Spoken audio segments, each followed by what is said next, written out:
big change is coming to the US. Evidently, it's already happening in the UK. It's happening in Canada. It's already happening in Australia. Why? Because our spineless leaders that are leading Australia, UK, Canada, France, you name it, they're bending over to the growing, very fast growing religion of Islam. It's quite concerning, isn't it? This so-called religion that calls himself peaceful, but yet lays out a plan to bring about jihad, holy war, essentially taking over the West. Now, Australia doesn't have the same protections that you guys in the US have, meaning we don't have guns anymore. I mean, they're trying to ban, they already did ban machetes in Melbourne, but they're still going around massacring people and they don't care. Now, over in the US, you've got a number of Islamists that are explaining how they're going to take over the US. I want to show you one video of a Islamist Imam explaining what needs to be done in order to take over the US. Now, I don't know about you, but the border was open for quite some time, and there were a number of terrorists that came into the country. So now ICE is doing a decent job, I guess, of trying to get rid of them. But it's not beyond comprehension, or it's not silly to think there are sleeper cells in the US that could be activated at any time. And even here in Australia, it's quite worrisome. So when you got imams that get up there and say stuff like this, it's worrisome. Have a watch. One day you're going to be the president of the United States of America. No one, call Michael Ali, who can stop you from becoming a president. Dream big, have a vision. Because if Barack Hussein Obama can be a president, Sohaib Jawad cannot be a president. Tell me. He's going to be a president. He's talking about the Muslims will take over Mecca. They used to laugh at him. What happened? What is Mecca now? Where is it? It's coming. Change is coming to America. And what is Allah telling us? Kuntum khayra ummatin. You are the best of nations. You are better than everybody else. That's what Allah is saying. Let's work towards that. Let's work towards a Muslim mayor. Next election that comes in, nominate people for the school board of education. Next election that comes here, nominate people for the local township. Begin the demographics change. People converted. There's a big, huge conversion going on in this country. Where are the converts?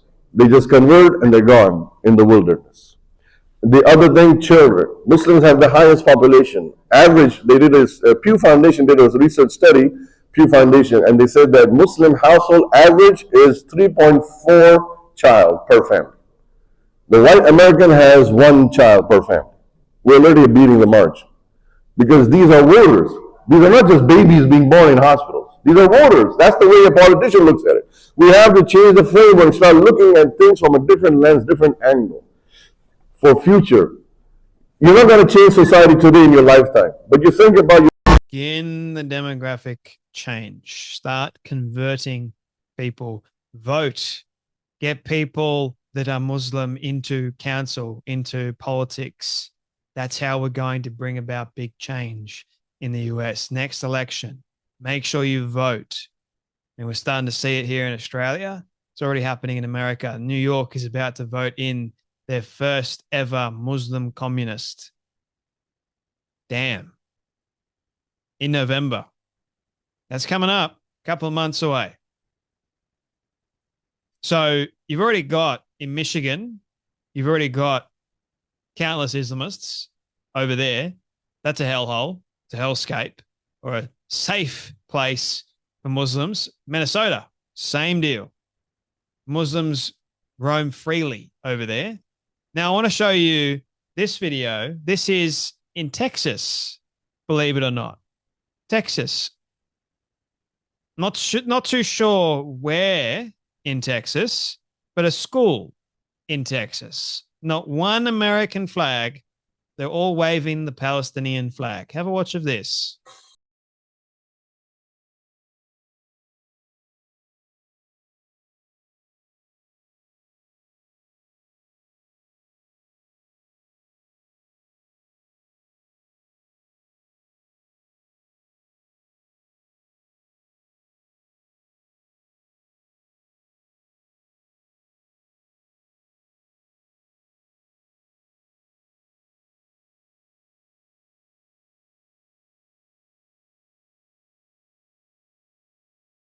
Charming.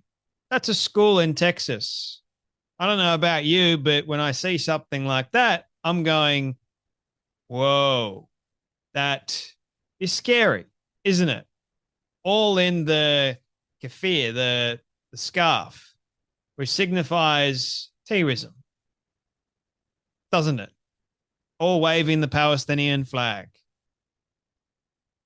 all singing something or chanting something. I can't make out what in the world they're saying. But you've got a Muslim imam saying, here's how we're going to take over. And you've got lots of people that have entered into the country and they're already in schools, they're already in government.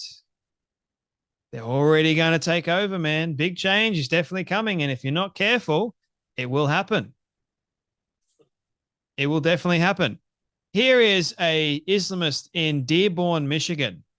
This American empire must fall. People are willing to fight and put their lives on the line to bring these Western empires down. Don't know about you, but that sounds like a threat to me, doesn't it? Have a watch. For the people of Gaza is going to be more of the message that should be sent to the people here, in that they have achieved victory. We haven't done anywhere near enough. And the people here, I promise you, we do feel ashamed. We do feel like we're not doing enough. We do feel like change needs to come, because change must come. And in the form that it must come is that this empire, the American empire that's been hurting our people since the beginning, the imperial Western powers that have been hurting our people since the beginning, they must fall. And inshallah they will fall. And my message to the people of Gaza and the oppressed peoples across the world is that there are people here, both young and old, who are going to be willing to fight and are willing to put their lives and everything they can on the line to bring these empires down, because they must come down. Right. Inshallah. This American empire must fall. Saw the woman next to him when he was saying that. Does she look like she's free? Does she look like she's happy about this? I don't know. So why in the world are you even in America, in Michigan, if you hate this American empire so much that it must fall? And by the way, saying that there are people out there that are willing to fight and put their lives on the line reminds me of when you had that Imam saying, you're going to be met with men that love death more than they love life. That's a problem. That's scary. But these people are not hiding it. They're saying it.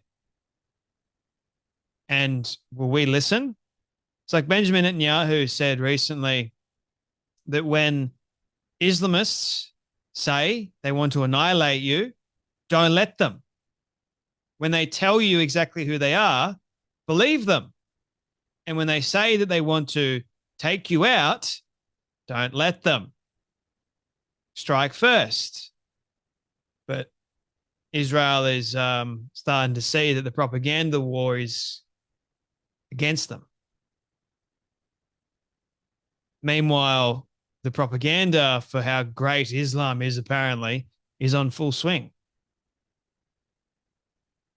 Isn't it? And you get people like this, and it's quite concerning. Dangerous. And nothing happens to these people. They're free to say whatever the hell they want to say. It's against the West. They want to destroy it, take over. Change is definitely coming, and it ain't going to be good. Anyway, that's enough from me. But you guys take care, be blessed, and I'll see you all in the next video.